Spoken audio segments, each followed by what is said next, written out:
Good evening, I'm Valencia Logodi with your news update. Premier Makhura visits Johannesburg Forensics. NGOs disappointed with decision not to probe apartheid banks. MEC wants answers to Tshwane's golden handshake. Gauteng Premier David Makhura will today visit the construction site of the new Johannesburg Forensic Pathology Laboratory in Rosemore, Johannesburg. Precious Mola has this report. Gauteng Premier David Makhura alongside MEC of Infrastructure Development Tasneem Motara have today visited a construction site for the M6 Academic Forensic Mortuary at Auckland Park in Johannesburg. The state-of-the-art facility is aimed at replacing the already existing Hillbrow Mortuary and house forensic pathology services.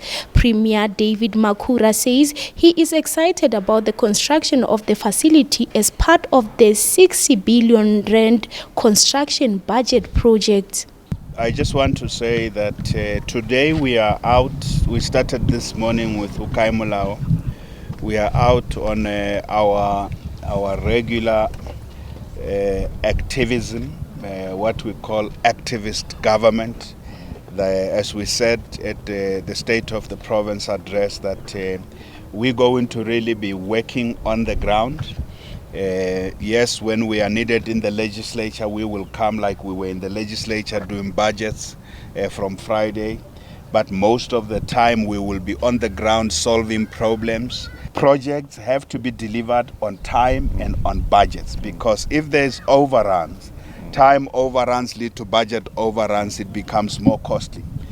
We're very happy that on this very site there are people in the local community who have been employed. They were giving us the numbers.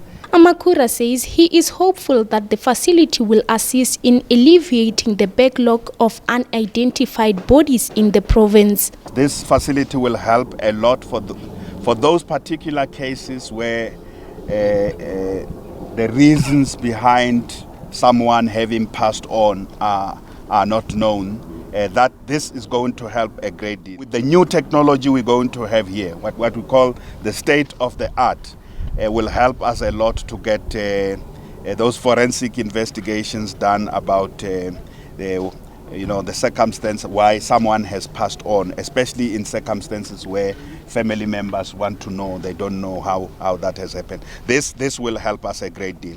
Meanwhile, MEC Motara says she is happy with the progress of the project as she continues with her oversight visits. She says the government has invested 500 million rand into the project.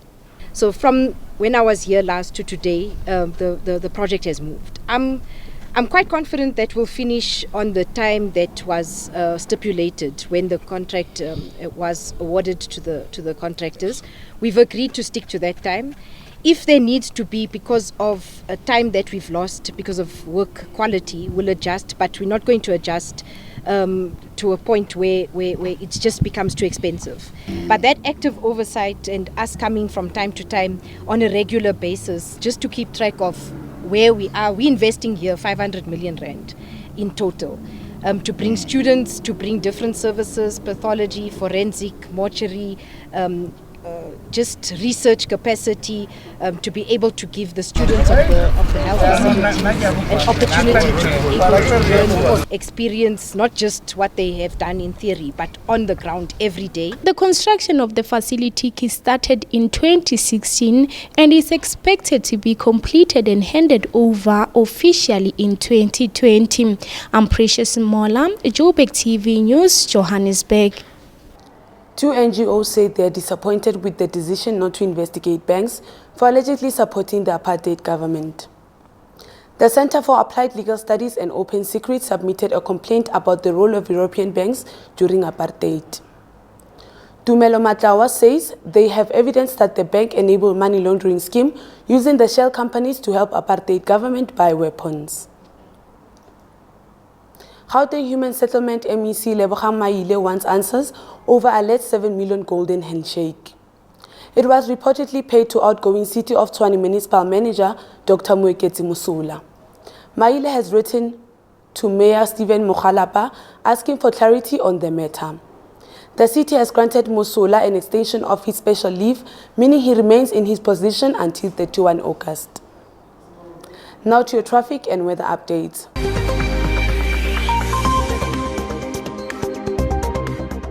Thank you, Valencia. Taking a look at our traffic this evening. In central Johannesburg, there's protest action causing closure in the CBD. In central Johannesburg, in Temi Pileso Street, there's an obstruction causing queuing traffic. In Braamfontein on the Empire Road, there's also congestion causing delays at the M1 interchange. Taking a look at our weather.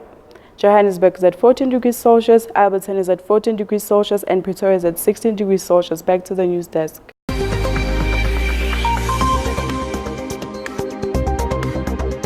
That's it from me and the rest of the Joburgtv news team. Goodbye.